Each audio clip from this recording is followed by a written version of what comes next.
Hello बच्चों, good morning. Edu science के online platform पे आपका स्वागत है। बीएससी और बीएससी बीएड थर्ड ईयर की मैथमेटिक्स अपन पढ़ रहे हैं, जिसका पेपर सेकंड कॉम्प्लेक्स एनालिसिस या समेशन विश्लेषण हमें चल रहा था। लास्ट लेक्चर में जो अपन डिस्कस किया था वो था मिलन थॉम्सन मेथड या मिलन थॉम्सन विधि। क्या था समझिए एक बार, कि आपके पास था मिलन थॉम्सन बोल दो चाहे थॉम्सन बोल दो, एक ही बात है, विधि। एक्चुअली उसमें था क्या, आपको याद हो तो इससे पहले जो अपन ने टॉपिक पढ़ा था, एफ जेड जो होता है वो यू प्लस आयोटा वी होता है और वी को यू का प्रसंवादी संयुग्मी बोलते हैं। एफ जेड जो होता है वो आपका क्या होता है कि sir F Z U plus iota V होता है और वी को यू का प्रसंवादी फलन या फिर हार्मोनिक फंक्शन बोलते हैं। अब समझने वाली बात, पिछले टॉपिक में क्या, इससे पिछले टॉपिक में क्या हुआ था कि आपको u दिया जाता था, अपन v फाइंड करते थे। कौन से मेथड से? dv वाले से, एग्जैक्ट बना के, यथार्थ बना के। और जब u और v आ जाते थे तो दोनों को मिला के u प्लस आयोटा v करके अपन एफ जेड निकाल लेते थे। लेकिन उसके बाद कौन सी विधि आई? मिलन थॉम्सन विधि या मिलन थॉम्सन मेथड। वो क्या कहता है कि आप डायरेक्टली u या v की सहायता से, आपके पास u दिया हो चाहे v दिया हो, आप डायरेक्ट u से या v से क्या ज्ञात कर सकते हैं? डायरेक्टली आप एफ जेड ज्ञात कर सकते हैं। ये इसने बताया था। और फिर इसने ये भी बताया था कि u दिया हो तो कौन सा फॉर्मूला लगाना है और v दिया हो तो कौन सा फॉर्मूला लगाना है। ठीक है, देखिए ध्यान से। यदि u दिया हो, मतलब u आपको गिवन हो, तो जो एफ जेड का फॉर्मूला बनता था वो बनता था कि integration of phi Z zero minus iota psi Z zero और बाहर कितना डी जेड और प्लस सी। यदि u दिया हो तो जहां पे फाई एक्स वाई कितना था? Del you upon del x, और साई एक्स वाई कितना था कि सर साई एक्स वाई था del you upon del Y. ये दोनों थे इस तरह के। यदि v दिया जाए कि v गिवन हो तो एफ जेड का फॉर्मूला क्या बनता था? इसलिए बनता था g Z comma zero plus iota h Z comma zero और बाहर क्या आता था? डी जेड और प्लस c। ये दोनों के दोनों फॉर्मूला कल अपन ने प्रूफ किए थे, आपको याद हो तो कल की क्लास में मिलन थॉम्सन मेथड में ये दोनों के दोनों प्रूफ किए थे, जहां पर जी एक्स वाई कितना था कि सर ये था del you upon del Y, del we upon del Y, और एच एक्स वाई कितना था? Del we upon del x. और हम करते क्या थे कि हम यहाँ पर एक्स और वाई की जगह जेड कोमा जीरो और एक्स और वाई की जगह जेड कोमा जीरो देते थे और अपना काम बन जाता था। इस तरीके के क्वेश्चन आपके पास ये थे कल। और ये मेथड में अपन ने पहले तो प्रूफ किया कि डायरेक्टली यदि u दिया जाए और v दिया जाए उससे डायरेक्ट अपन एफ जेड कैसे निकालेंगे। और सबसे बड़ी चीज ये कि डायरेक्टली यदि आपको u और v से एफ जेड निकालना है तो उसके पहले लिए क्या मेथड काम में लेना है? मिलन थॉम्सन विधि। यदि क्वेश्चन आपको u देता है और आपको v ज्ञात करना है, मतलब u गिवन है, v आपको फाइंड करना है, तो वो सिंपल dv वाले मेथड से होता था और u और v की सहायता से अपन एफ जेड फाइंड कर सकते थे। अब ये तो हो गया टॉपिक, इसके ऊपर शायद अपन ने कल एक एग्जांपल भी ले लिया था। ठीक है, अब इसी में अपन आगे बढ़ते हैं, इसी टॉपिक के ऊपर कुछ क्वेश्चन डिस्कस करते हैं। कुछ डायरेक्ट क्वेश्चंस होंगे जिसमें यू गिवन होगा और एफ जेड पूछेगा, और कुछ थोड़े और उनसे एडवांस लेवल के और अच्छे क्वेश्चंस होंगे। ठीक है, तो देखिए ध्यान से आगे। क्वेश्चन नंबर 14 है आपका कि यहां आपको u गिवन है, u दे रखा है कि sin 2x upon cos hyperbolic 2y plus cos 2x, और आपसे पूछ क्या रहा है? एफ जेड पूछ रहा है। और मिलन थॉम्सन विधि यही कहती है, मिलन थॉम्सन मेथड यही कहता है कि यदि आपको u गिवन है तो आपको एफ जेड फाइंड किया जा सकता है। किसकी सहायता से? फॉर्मूला की सहायता से। वो था ना phi Z zero minus iota psi Z zero. चलो, अब फाई एक्स वाई क्या था? Del you upon del X. Psi X Y क्या था? Del you upon del Y. तो सबसे पहले अपना काम उन दोनों को फाइंड करना है, उसके बाद अपन फॉर्मूला अप्लाई करेंगे। तो यहां देखिए, इसको दे दिया क्वेश्चन नंबर फर्स्ट, यदि मैं del you upon del X निकालता हूं तो मुझे इसका एक्स के रेस्पेक्ट में पार्शियल डेरिवेटिव करना पड़ेगा, आंशिक अवकलन करना पड़ेगा। और ये u अपॉन v की सहायता से होगा, अंश बटे हर की सहायता से। तो क्या होता है, नीचे वाले का तो स्क्वायर कर देते हैं। अरे अवकलन समाकलन तो अच्छे होंगे ना अपने, नीचे वाले का तो होल स्क्वायर कर देते हैं। फिर क्या करते हैं, हर का वर्ग, हर यहाँ पर या v यहाँ पर, ये लीजिए cos hyperbolic 2y plus cos 2x, और किसका डेरिवेटिव? ऊपर वाले का, sin 2x का क्या होगा? 2 cos 2x माइनस। अच्छा एक चीज और, अब की बार इसको कांस्टेंट कर देंगे, कितना? sin 2x को, ये लीजिए sin 2x और नीचे वाले का डेरिवेटिव तो cos हाइपरबोलिक 2y है, आप कर रहे हो x के रेस्पेक्ट में, x के सापेक्ष आंशिक ही तो कर रहे हो, तो y वाले का क्या हो जाएगा 0, cos 2x का क्या हो जाएगा -2 sin 2x, माइनस का 2 sin 2x, तो ये आपके पास आ गया 2 cos।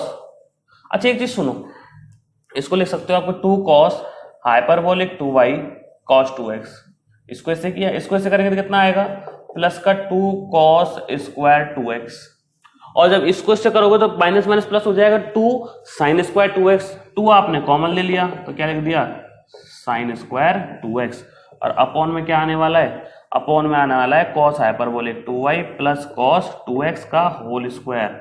अच्छा ये आ गया del u upon del x equal to 2 cos hyperbolic 2y cos 2x plus 2, क्यों, क्योंकि इसकी वैल्यू क्या होगी पूरे की 1 हो गई, नीचे क्या बचने वाला है cos hyperbolic 2y plus cos 2x पूरे का होल स्क्वायर।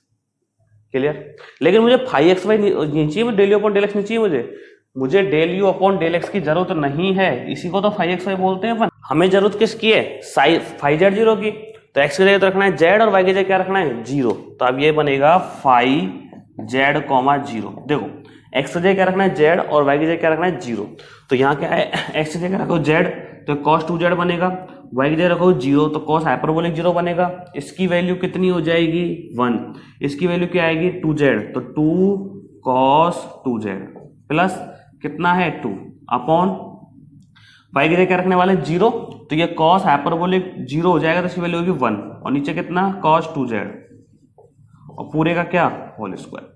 ठीक है, अच्छा ये चीज सुनो, ऊपर से 2 कॉमन ले लूं, क्या बचने वाला है 1 प्लस cos 2z, नीचे भी क्या है 1 प्लस cos 2z का होल स्क्वायर, कट जाएगा, आपके पास बचेगा 2 अपॉन 1 प्लस cos 2z, किसकी वैल्यू है ये 5z0। यदि आपको थोड़ा सा भी cos 2z वाले फॉर्मूला याद हो तो ये होता है cos square 2z, 2 cos square 2z, याद कर लो 2 cos square z, 1 plus cos 2 theta बराबर 2 cos स्क्वायर थीटा, कैसे देख लो एक बार, पहले बता चुका हूं आपको कि cos square theta minus sine square theta ये होता है cos 2 थीटा, साइन को यदि cos में चेंज करेंगे तो ये आता है 2 cos square theta minus 1 equal to भी cos 2 थीटा, cos को 1 माइनस साइन स्क्वायर में चेंज करेंगे तो 1 माइनस 2 साइन स्क्वायर थीटा भी क्या आता है cos 2 थीटा आता है। ठीक है, अच्छा एक चीज और, -1 को ले जाओ प्लस हो जाएगा, 2 का डिवाइड कर दो तो यहां से क्या बनेगा 2 cos स्क्वायर थीटा बराबर 1 प्लस cos 2 थीटा, यहां से इसको इधर ले जाओ, इसको इधर ले आओ तो क्या आने वाला है 2 साइन स्क्वायर थीटा बराबर 1 माइनस cos 2 थीटा, तो हमने ये वाला काम में लिया है कि 1 plus cos 2 theta 1 plus cos 2z equal to 2 cos square theta, तो 2 cos स्क्वायर z, 2 से 2 कैंसिल हो जाएगा, ये आ जाएगा sec स्क्वायर z, और यही क्या है अपना 5z, 0। क्लियर, देखो आगे, अब क्या निकालें del u upon del y, मतलब इसका y के रेस्पेक्ट में पार्शियल डेरिवेटिव करना है, y के सापेक्ष आंशिक अवकलन करना है, तो नीचे वाले का वही, सॉरी एक चीज सुनो, sin 2x क्या है, y के रेस्पेक्ट में करो तो sin 2x क्या हो जाएगा कांस्टेंट, तो यहां आपने लिख दिया sin 2x, बाकी इसका देखो 1 अपॉन नहीं, और 1 अपॉन x का क्या होता है -1 अपॉन एक्स स्क्वायर, तो 1 अपॉन जो भी उसका क्या हो जाएगा माइनस का 1 अपॉन ही पूरे के पूरे का whole square, cos hyperbolic 2y plus cos 2x और पूरे का क्या होल स्क्वायर। अब नीचे वाले करेंगे तो cos हाइपरबोलिक 2y का क्या हो जाएगा sin हाइपरबोलिक 2y, ये लीजिए sin hyperbolic 2y into, sorry इसका क्या हो जाएगा और 2 भी आएगा साथ में क्योंकि 2 मल्टीप्लाई हो रहा है, cos 2x का कितना हो जाएगा y के रेस्पेक्ट में 0 हो जाएगा।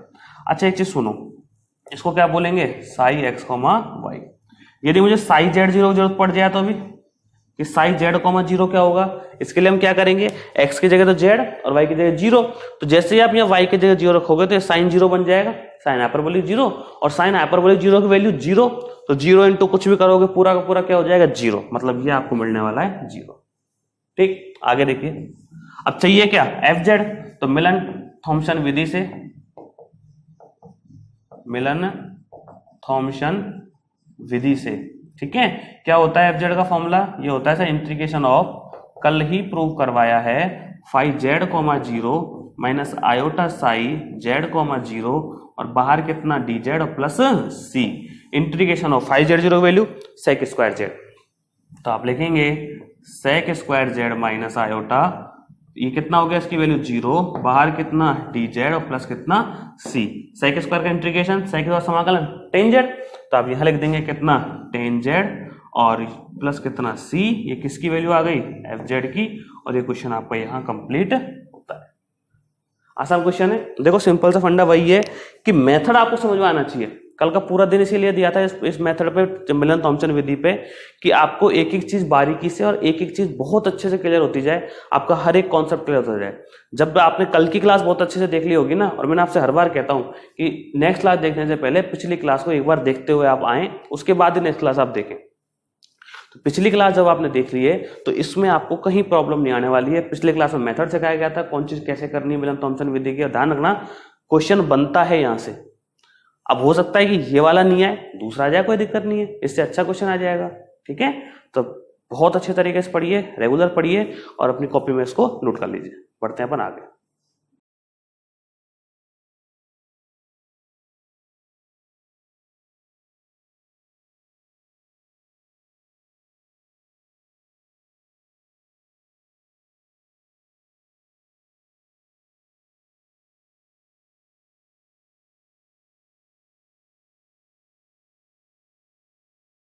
देखिए सुनिएगा, एक क्वेश्चन ले रहे हैं अपन, छोटा सा पुराना क्वेश्चन है ना, मतलब पिछले टॉपिक का क्वेश्चन है कि ux y equal to half log X square plus Y square हो तो सिद्ध करो कि u प्रसमवादी है। मतलब यदि आपको u दे रखा है 1/2 log X square plus Y square, proof क्या करना है कि u जो है वो कैसा है, हार्मोनिक है, और फाइंड क्या करना है उसके बाद, हार्मोनिक कॉन्जुगेट, मतलब v फाइंड करना है आपको। ठीक है, अब प्रसमवादी या कोई हार्मोनिक कब होता है कि सर जब del two you upon del x square plus del two you upon del y square equal to कितना हो, 0 हो, क्योंकि लाप्लास समीकरण को संतुष्ट करना चाहिए। संतक तो सारे फलन अपने हैं ही इस बुक में।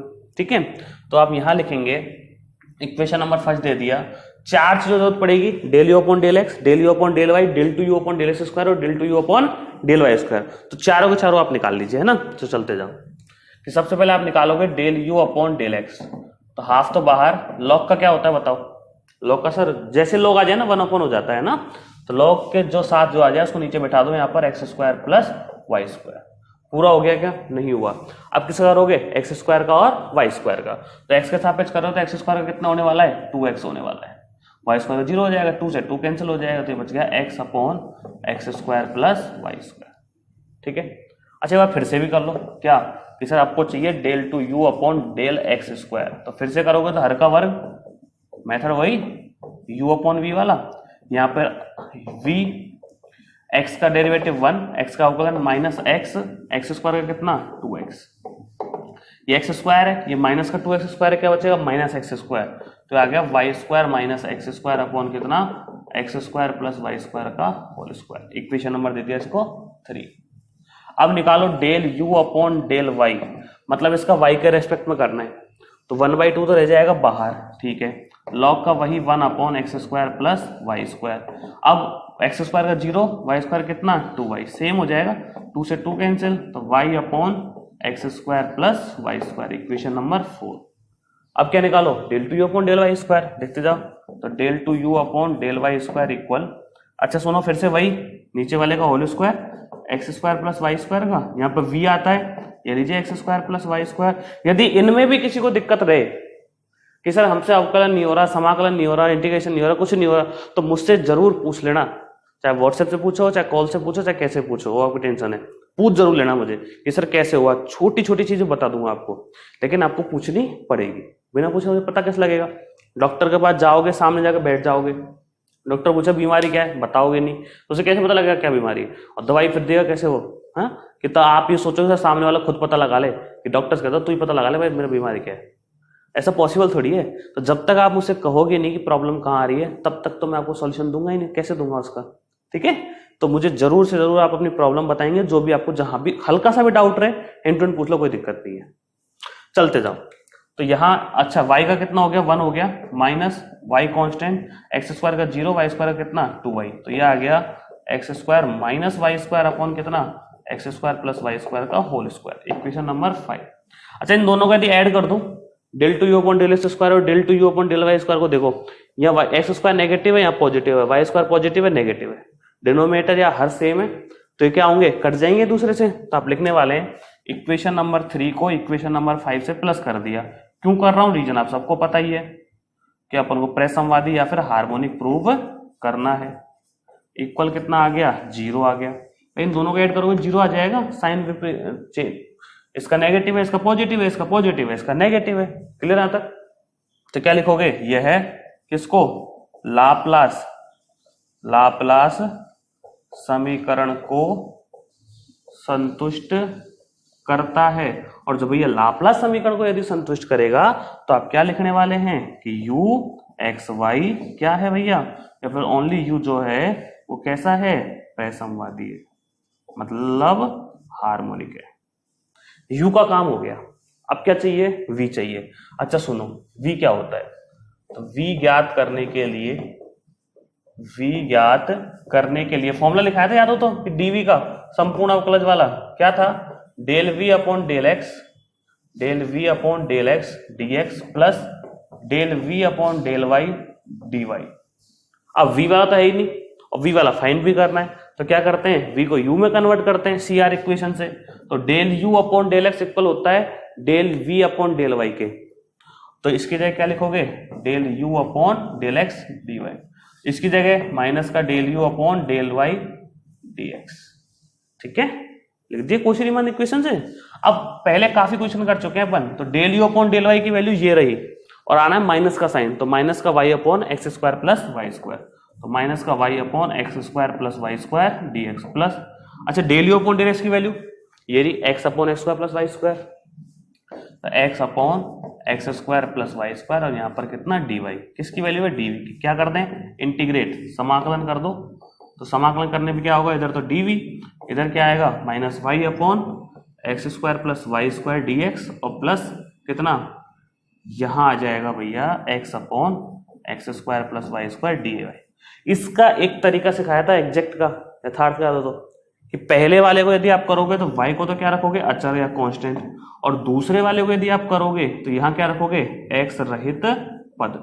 लेकिन इसमें तो x रहित पद कोई सा है ही नहीं, है क्या, नहीं है ना, तो उसको पूरे को छोड़ देंगे अपन। और तो इधर क्या बचेगा मेरे पास, dv का तो v बचेगा, इसका माइनस वाई तो बाहर, और 1 upon x square plus Y square, 1 upon x square plus Y square क्या बनने वाला है आपके पास, कि sir 1 upon x square plus Y square ऐसे बिहेव करेगा कि जैसे 1 upon a square plus x square behave करता है। अरे करेगा नहीं करेगा, 1 upon a tan inverse x upon a plus c. क्यों, क्योंकि देखो y तो कांस्टेंट है ना, तो ये तो a हो गया, x अपने पास है ही, तो क्या बनेगा 1 upon y tan inverse x upon y. ठीक है, और इस बार 0 हो ही गया, छोड़ दो, y से y कैंसिल हो गया, तो v इक्वल टू आ गया माइनस का tan inverse x upon y और प्लस कितना c। ये आपका आंसर। क्लियर? इसके दूसरा मेथड और बनता है, x square plus Y square common ले लो तो बनता है x d y minus y d x वाला कुछ ऐसा, है ना। तो आप वैसे भी कर सकते हो, कोई दिक्कत नहीं है, और ऐसे भी आप कर सकते हो। वैसे बताऊं तरीका, देखो ऐसे है ये कि डीवी तो लिखा हुआ है, इसमें जब कॉमन क्या आ गया नीचे, x square plus Y square common आ गया ना, तो नीचे से आपने x square plus Y square ले लिया कॉमन, ये बन गया कितना माइनस का वाई डी एक्स और प्लस का एक्स डी वाई। एक काम करो माइनस साइन कॉमन ले लो, तो माइनस साइन कॉमन से बनेगा वाई डी एक्स माइनस का एक्स डी वाई। ठीक है, ये किसका डेरिवेटिव है, किसका अवकलन करने पर ये आता है, एक बार देखिएगा। dv इक्वल टू इसको ऐसे लिखा जा सकता है क्या कि टेन, इसको लिख सकते हैं tan inverse x upon y. ठीक है, कैसे चेक करके देखो, टेन इनवर्स का क्या होगा 1 अपॉन 1 प्लस एक्स स्क्वायर, तो 1 upon 1 plus x square upon y square पूछेगा ऊपर, फिर करो किसका एक्स अपॉन वाई का, वही y d x minus x d y ये वाला, और अपॉन वाई स्क्वायर कैंसिल हो जाएगा, तो इसका अवकलन करने पर यही टर्म बनेगी आपके पास। दोनों तरफ क्या कर दो इंटीग्रेट, तो क्या आ गया v equal to minus tan inverse x upon y plus c. आप शॉर्ट भी कर सकते हो, ऐसे कोई दिक्कत नहीं है। ठीक है, दो में से बता दी मैंने आपको। तो ये अपना एक छोटा सा क्वेश्चन था जिसमें क्या किया गया था, u दिया गया था, u को प्रेसमवादी उसने पूछा था, उसके बाद क्या किया उसने, जब प्रेसमवादी पूछने के बाद उसने हमसे v फाइंड करवाया, हमने कर दिया क्वेश्चन जैसे जैसे कहता गया। ठीक है, नोट कीजिए, बढ़ते हैं आगे।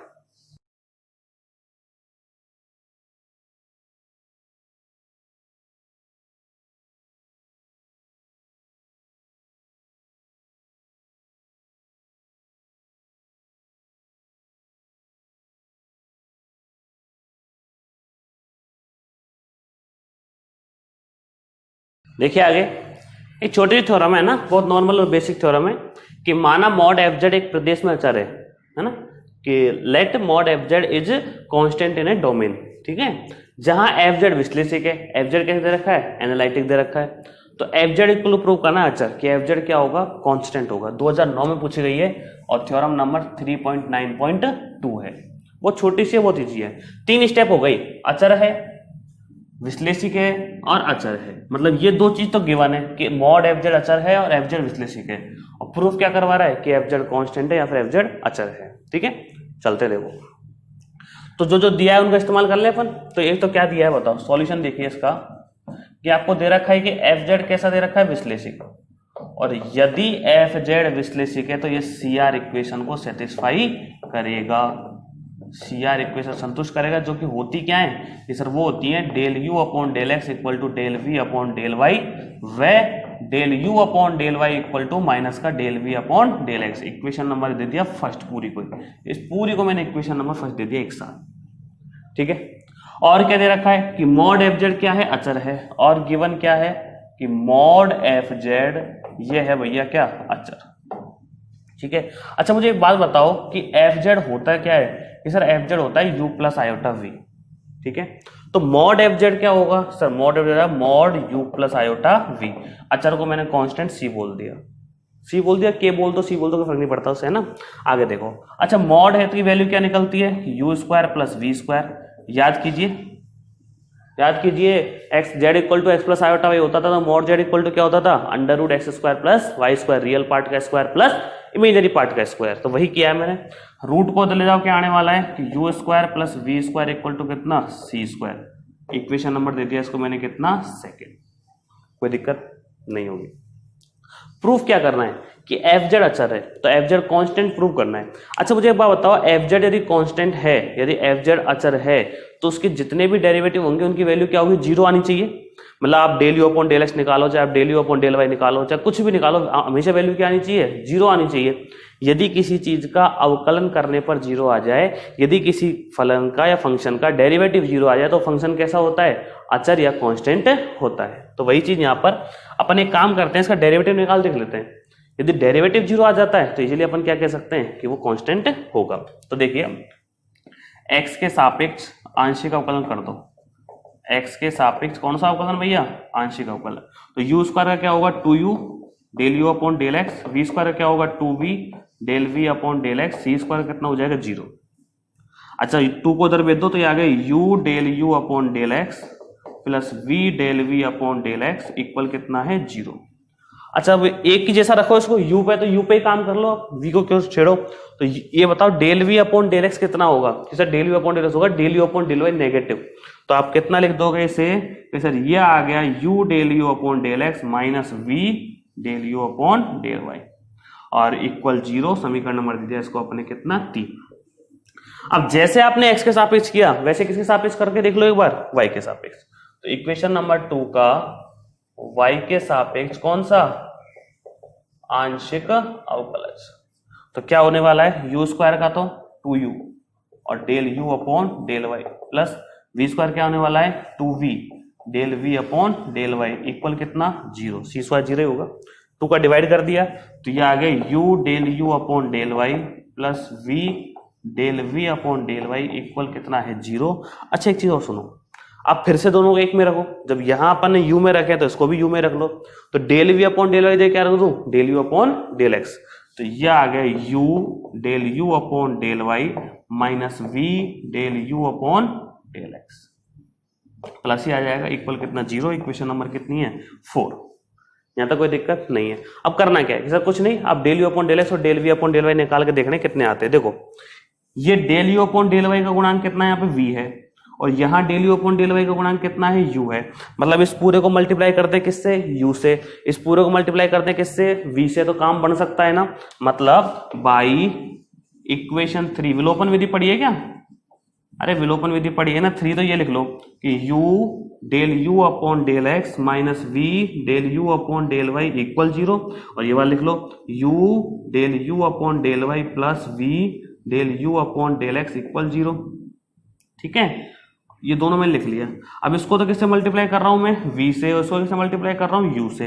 क्यों? क्योंकि जैसे इसको v से मल्टीप्लाई करेंगे तो कितना आ जाएगा, v इंटू यू, ठीक है, और यहां कितना आने वाला है, v स्क्वायर। एक काम करो, इसको u से करो, इसको किससे करो, v से। फायदा क्या होगा, क्योंकि देखो u इंटू यू तो u स्क्वायर हो जाएगा, del you upon del x, और v इंटू यू कितना होगा, uv del you upon del Y, और u इंटू वी करोगे तो uv del you upon del y, मतलब ये दोनों आपके कट जाएंगे। तो ये आने वाला है u into u square del you upon del x, और ये आएगा v into v square del you upon del Y. तो v स्क्वायर कॉमन, और क्या बचेगा, del you upon del x equal कितना, 0। अब क्या करोगे, इसको इधर ट्रांसफर कर दूं तो आपके पास आने वाला है del you upon del x equal कितना, 0। अब मैंने किया क्या था, मैंने v को एलिमिनेट किया था, मतलब v को विलोपन किया था, तो मुझे u वाला मिल गया। अगर मैंने u का विलोपन किया था तो कौन सा मिल जाता, v वाला मिल जाता। तो इसी प्रकार आप क्या लिखेंगे कि सर इसी प्रकार del you upon del y 0 होगा, del v upon del x 0 होगा, और del v upon del y 0 होगा। मतलब ये चारों के चारों क्या हो जाएंगे, 0।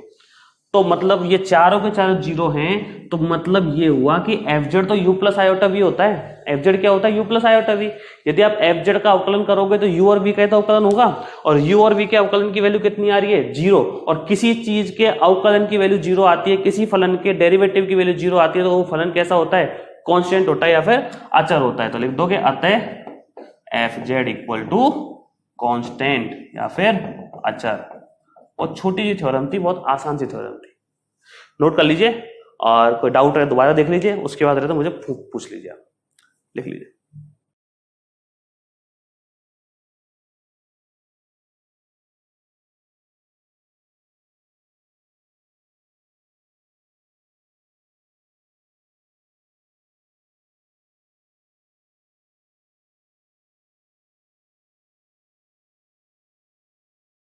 आगे देखिए क्वेश्चन नंबर 13 जो 2006 में आ चुका है। ये मत सोचना सर एक ही बार आया और आज से 14 साल पहले आया है, तो इंपॉर्टेंट नहीं है, बहुत ज्यादा इंपॉर्टेंट है। क्यों? क्योंकि इस तरह के क्वेश्चन आपके एग्जाम में डायरेक्टली पूछे जाते हैं। ये नहीं तो इसका भाई पूछा जाए कोई दूसरा, लेकिन समझना बहुत जरूरी है। एक ही मेथड से होंगे सारे, तो बहुत ध्यान से देखिएगा। क्वेश्चन है यदि u minus v equal to x minus y into x square plus 4xy plus Y square तथा fz equal to u plus iota v और z equal to x plus iota y का विश्लेषिक फलन है, मतलब fz क्या है, analytic function है। तो fz का मान z के पदों में ज्ञात कीजिए, find the value of z in terms of z, find the value of fz in terms of z। ये क्वेश्चन आपसे है। अब तक जो क्वेश्चन आए थे और ये जो क्वेश्चन आए इसमें फर्क क्या है कि सर अब तक जो क्वेश्चन आए थे उनमें u दिया जाता था और हम उससे v फाइंड करते थे या fz फाइंड करते थे, लेकिन अब की बार u गिवन नहीं है, अब की बार गिवन है u माइनस वी। क्या गिवन है? u minus v. तो इस क्वेश्चन को कुछ इस तरीके से हमें तोड़ना पड़ेगा कि u माइनस वी हमारे काम आए। अब सर u माइनस वी काम कैसे आएगा, अब उस तरीके को आप देखिए, ठीक है, चलते जाइए। बहुत ध्यान समझना, नोट मत करना, मैं नोट करने के लिए टाइम दे दूंगा। एक बार आप क्वेश्चन को पूरे को समझ लो, क्योंकि इस एक क्वेश्चन के बेसिस पे बहुत सारे क्वेश्चन होने वाले हैं, ठीक है। चलिए सॉल्यूशन देखिए इसका। हम जानते हैं कि fz क्या होता है कि सर fz होता है u प्लस आयोटा v, कोई दिक्कत थोड़ी है, ठीक।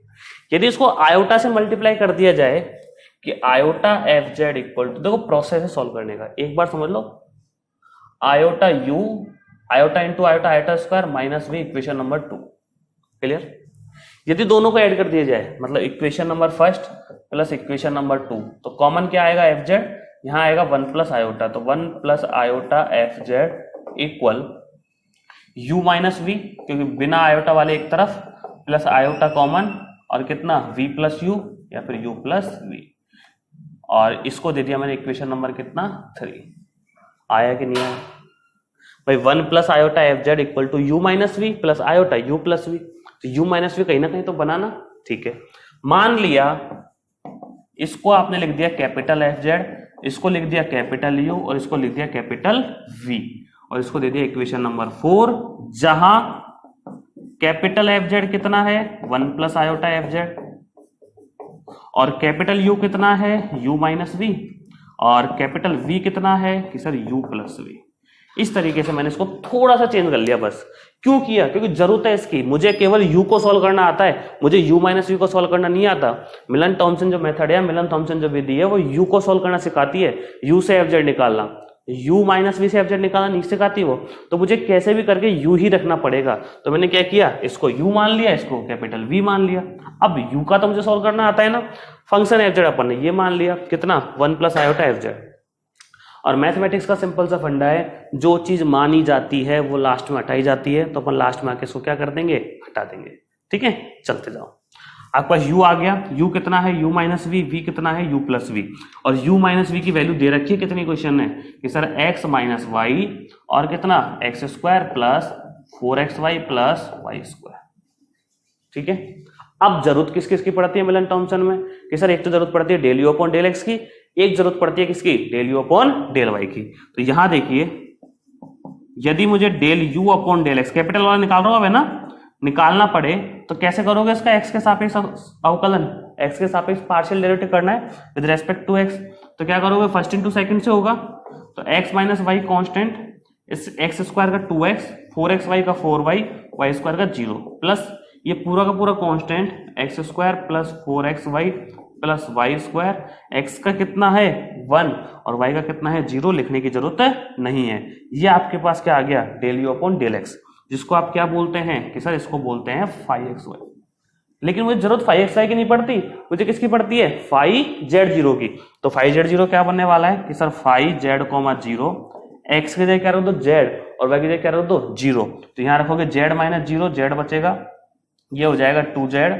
ठीक है, प्लस यहां रखोगे जेड स्क्वायर प्लस यहाँ 0 और ये भी 0, छोड़ो सब, कोई दिक्कत थोड़ी है। अच्छा जो सुनो कि del you upon del x कर रहे हो तो एक्स माइनस वाई स्थिर, इसका अवकलन आपने कर लिया, ये स्थिर, एक्स का 1 और वाई का 0, इस तरह से अपन ने कर दिया, इसको मान लिया फाई एक्स वाई। तो ये 2z square plus Z square, ये आ गया भैया 3z स्क्वायर, इसकी वैल्यू 5z0 की वैल्यू। क्लियर, आता कोई दिक्कत थोड़ी है। चलो अब निकालते हैं del you upon del Y. Del u capital u है ना, del you upon del y, मतलब इसका सॉरी इसका किसके रेस्पेक्ट में, वाई के रेस्पेक्ट में। तो होगा वही एक्स माइनस वाई कॉन्स्टेंट, इसका 0, इसका 4x और प्लस कितना यहाँ पर वाई स्क्वायर का 2 है। ठीक है, और प्लस का साइन अब की बार पूरा का पूरा कांस्टेंट, बचपन के मेथड है ये, नया कुछ भी नहीं है, प्लस वाई स्क्वायर, एक्स का 0 माइनस वाई का -1, मतलब यहाँ क्या आ जाएगा, माइनस का साइन आ जाएगा। और ये क्या होता है कि सर ये होता है साई एक्स कोमा वाई, और जो साई जेड 0 है वो क्या बनेगा कि सर साई जेड 0 बनने वाला है, यहाँ एक्स की जगह जेड और वाई की 0, तो जेड माइनस 0 जेड, ब्रैकेट में 4z। ठीक है, यहाँ पर 0 छोड़ दो, माइनस एक्स स्क्वायर की जगह कितना जेड स्क्वायर। ठीक है, 4xy तो 0 हो जाएगा, छोड़ो ये भी 0 हो जाएगा, तो आपके पास आ गया 4z square minus z square, sir 3z square आ गया। क्लियर, चलते जाओ, फाई जेड 0 आ गया, साई जेड 0 आ गया। अगली बात अपने पास क्या आती है कि सर अब निकालेंगे अपन क्या, एफ जेड। तो देखिए मिलन टॉमसन विधि से या मिलन थॉमसन मेथड से क्या लिखने वाले हैं आप कि capital F z equal to integration of phi z 0 minus iota psi z 0, और ब्रैकेट लगा क्या लिख दिया आपने डी जेड और प्लस कितना सी। तो कैपिटल, क्योंकि सारा काम कैपिटल एफ जेड में चल रहा है ये, जब आप कैपिटल यू और कैपिटल वी फाइंड कर रहे हो, कैपिटल यू से सॉल्व करते जा रहे हो, तो कैपिटल एफ जेड ही फाइंड होगा यहाँ पर, उसके बाद अपन स्मॉल एफ जेड निकालेंगे। ठीक है, तो ये आने वाला है इंटीग्रेशन ऑफ फाई जेड 0 की वैल्यू कितनी आने वाली है कि sir phi z 0 3z square, ये लीजिए 3z square minus iota psi z 0 की वैल्यू कितनी है, वही 3z स्क्वायर, ये लीजिए 3z स्क्वायर इनटू में, और बाहर कितना है कि सर बाहर है dz और प्लस कितना है c। तो capital F z equal to common आ गया 3z स्क्वायर, मतलब 1 माइनस आयोटा कॉमन आ रहा है, 3 भी कॉमन आ रहा है, बट 3 कॉमन आ रहा है, 1 माइनस आयोटा बचेगा और क्या बचेगा जेड स्क्वायर, जेड स्क्वायर क्या हो जाएगा जेड क्यू अपॉन 3 और प्लस कितना है c। नहीं आया समझ में, 3 कॉमन आ गया, जेड स्क्वायर कॉमन आएगा, बचेगा 1 माइनस आयोटा, वो लिख लिया, और जेड स्क्वायर का इंटीग्रेशन है जेड स्क्वायर समाकलन जेड क्यू बाई 3, 3 से 3 कैंसिल हो गया। तो ये आ गया कैपिटल एफ जेड। लेकिन मुझे कैपिटल एफ जेड नहीं चाहिए, मुझे क्या चाहिए था स्मॉल एफ जेड चाहिए। तो कैपिटल एफ जेड है क्या, ये रहा सर कि 1 plus iota small f z, तो यहाँ रख दो 1 plus iota small f z equal to 1 minus iota z cube plus c, इसका डिवाइड कर दीजिए, तो इस capital F z upon 1 minus iota upon 1 plus iota z cube plus c upon 1 plus iota.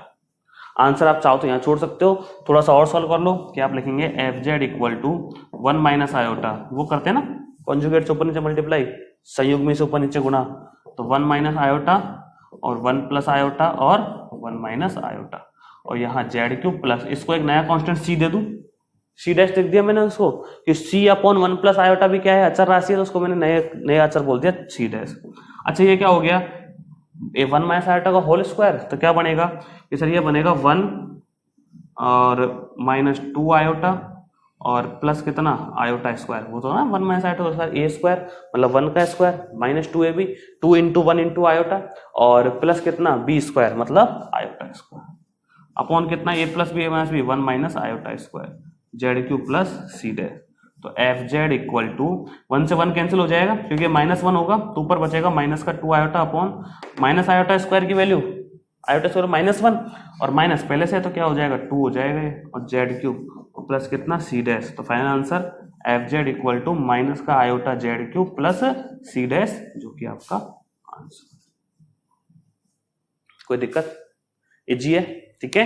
Concept समझना इसका क्योंकि इस एक मेथड से या इस एक कॉन्सेप्ट से सारे क्वेश्चन आपके फटाफट होने लग जाएंगे, ठीक है। समझिए मैंने किया क्या, सबसे पहले मैंने क्या किया, एफ जेड जो था वो ये था, इसको मैंने आयोटा से मल्टीप्लाई किया। क्यों किया, क्योंकि मुझे u माइनस वी और u प्लस वी चाहिए। क्यों चाहिए, क्योंकि u माइनस वी इसमें u जा रहा है, ये रहा u माइनस वी क्वेश्चन दे रखा है। और जो मिलन थॉमसन मेथड है वो क्या कहता है कि भैया आप u से सॉल्व कर सकते हो, u माइनस वी से नहीं कहा उसने केवल u के लिए कहा है, तो मुझे कैसे भी इसको u में कन्वर्ट करना पड़ेगा, ठीक है। तो उसके लिए मैंने क्या किया, u प्लस आयोटा वी इसको लिखा इस तरीके से, जब कैपिटल u तो स्मॉल u माइनस वी और कैपिटल v क्या है u प्लस वी लिख दिया मैंने, और जो इधर 1 प्लस आयोटा एफ जेड है उसको मैंने क्या लिख दिया, कैपिटल एफ जेड लिख दिया।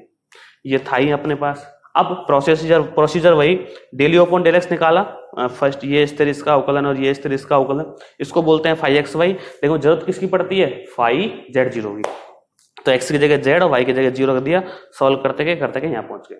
उसके बाद मुझे क्या चाहिए, डेली अपॉन डेल y, मतलब इसका y के रेस्पेक्ट में करना है पूरे का, y के सापेक्ष अवकलन। तो ये स्थिर इसका अवकलन और फिर वो स्थिर इसका अवकलन, ठीक है। इसको बोलते हैं क्या, साई एक्स वाई। तो कितना आ गया, psi Z zero equal to, ये पूरा सॉल्व कर दिया, x की जगह z, y की जगह 0 रख के। फॉर्मूला क्या बनता है, मिलन थॉमसन विधि से एफ जेड का पूरा फॉर्मूला बनता है, बता रखा है, u दे रखा हो तो ये बनता है और v दे रखा हो तो g z zero plus iota h z zero, ठीक है। चलते गए सॉल्व करते गए, लास्ट में कैपिटल एफ जेड की वैल्यू रख दी, इसका डिवाइड कर दिया, इसको सीरियस बोल दिया, ऊपर नीचे सॉल्व हो गया, ठीक है। इस तरीके से आपके क्वेश्चन है। आज की क्लास में इतना ही, बाकी अपन कल पढ़ेंगे। प्रैक्टिस कीजिए, बहुत अच्छे से पढ़ते रहिए, रेगुलर पढ़ते रहिए, रेगुलर क्लासेस लेते रहिए। आपका करंट टाइम 11 बजे चल रहा है, जो हो सकता है आने वाले मंडे से मैं चेंज कर दूं, मॉर्निंग में जल्दी कर दूं, कि कुछ बच्चे कह रहे हैं जल्दी करो, है ना, देखते हैं उसका भी। और आप अपने हिसाब से अपना सुटेबल टाइम मुझे सजेस्ट कर दीजिए, उसके अकॉर्डिंग जो भी होगा देखा जाएगा। और पढ़ते रहिए, 12th first year second year third year चारों बैच अपने चल रहे हैं, रेगुलर रनिंग में हैं। तो जितने भी बच्चे आपके कांटेक्ट में हैं, आपके उनके साथ शेयर कीजिए, एप्लीकेशन शेयर कीजिए। और अभी करंट में जो डेमो क्लासेस चल रही हैं फर्स्ट ईयर की और 12th की, वो आपकी यूट्यूब पर भी अवेलेबल है, आप लिंक शेयर कर दीजिए, व्हाट्सएप के ग्रुप में ऐड रहिए और ज़्यादा से ज़्यादा इस चीज़ को बढ़ाइए, ठीक है। बाकी मिलते हैं आपसे कल, थैंक यू।